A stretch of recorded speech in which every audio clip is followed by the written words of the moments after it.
Good morning black by পূর্ণিমা চ্যানেলে তোমাদেরকে স্বাগত। তোমরা যে যেখান থেকে আমার ভিডিওটি দেখছো তোমাদেরকে অনেক অনেক ধন্যবাদ ও ভালোবাসা জানিয়ে আজকের ব্লগটা শুরু করছি।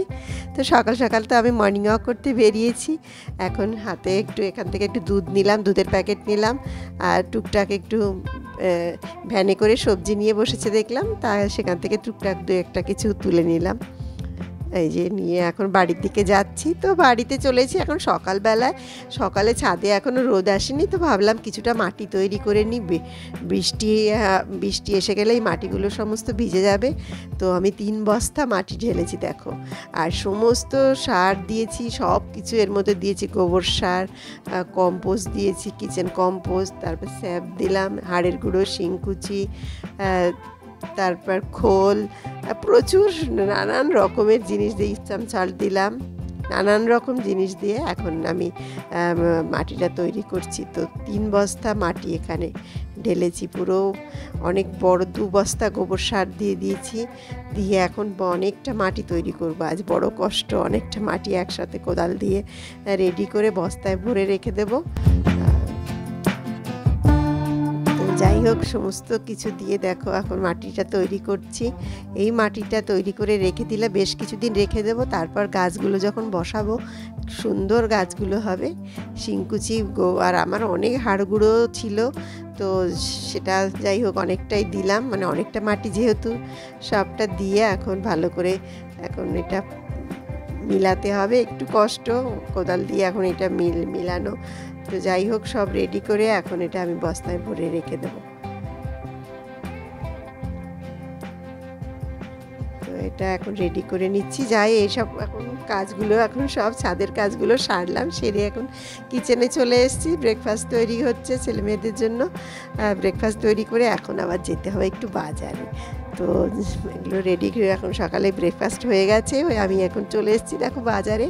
আজ দারুণ ইলিশ মাছ উঠেছে বাজারে, বড় বড় পমপ্লেট। তো আমি ইলিশ নিলাম, আর দেশি মুরগি নিয়েছি, আর নিয়েছি ভেটকি মাছের মাথা আর কাটা, আর মোরলা মাছও নিয়েছি, বাটা মাছ নিয়েছি।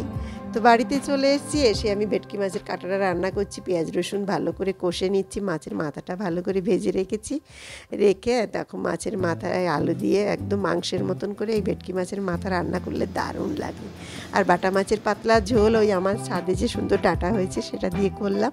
আর এই হচ্ছে দেশি মুরগি, আর সমস্ত মশলা দেখো বেটে নিয়েছি, আদা, ধনে, জিরে, তারপরে গোটা গরম মশলাও বেটেছি, আর সমস্ত কিছু মানে পেঁয়াজ রসুন ছাড়ার মাংস, তারপর গোলমরিচ সমস্ত সব বেটে এখন নুন হলুদ সব দিয়ে এখন তেজপাতা দিয়ে দিয়েছি, গোটা গরম মশলা দিয়েছি, ভালো করে হাত দিয়ে এখন কড়াইয়ের মধ্যেই ভালো করে মাংসটাকে মেখে নেব।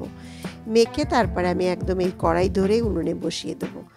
তো এইভাবে রান্না করলে দেখো আলুগুলো কেটেছি, কিন্তু আমি আলুর খোসা ছাড়াইনি। তো এখন আমি এভাবেই মাংসটাকে অনেকক্ষণ ধীরে ধীরে কষছি, দেখো সুন্দর তেল ছেড়ে দিয়েছে, ধীরে ধীরে ধীরে ধীরে ঢাকনা দিয়ে দিয়ে আমি কষছি। আর এই যে পেঁয়াজ রসুন ছাড়া এই মাংস খেতে কিন্তু দারুণ লাগে। তোমরা হয়তো ভাববে পেঁয়াজ রসুন ছাড়া মাংস হয় নাকি, সেটাও হয়, তবে মশলাটা খুব সুন্দর করে বাটতে হয় এবং বেশি মশলা, অনেকটা মশলা দিতে হয়। আর এটা একটু ঝোল ঝোল বেশ মাখা মাখা হবে মাংসটা, এই ঝোলটা খেতে আরও দারুণ লাগে। তো যাই হোক ধীরে ধীরে আমি এই যে কষলাম, এখন মাংসটা আমার পরিমাণ মতো হয়ে গেছে। আমি আরেকটা কড়াইতে এখন তেল দিয়ে দেবো, আর জিরে, গোটা গরম মশলা, তেজপাতা, শুকনো লঙ্কা এখন আমি ফোড়ন দেব। ফোড়ন দিয়ে এই ফোড়নটা কিন্তু এখন আমি মাংসের মধ্যে দিয়ে দেবো। মাংসের মধ্যে দিয়ে এখন গরম মশলা দিয়ে দেবো, দিয়ে কিছুক্ষণের জন্য একটু ঢেকে দেবো। ঢেকে দিয়ে তারপর ঢাকনা দিয়ে তারপরে খুলে নেব। এই যে তেল দেখো আমি এখন ফোড়নটা দিয়ে দিলাম, দিয়ে এখন ঢেকে দেবো।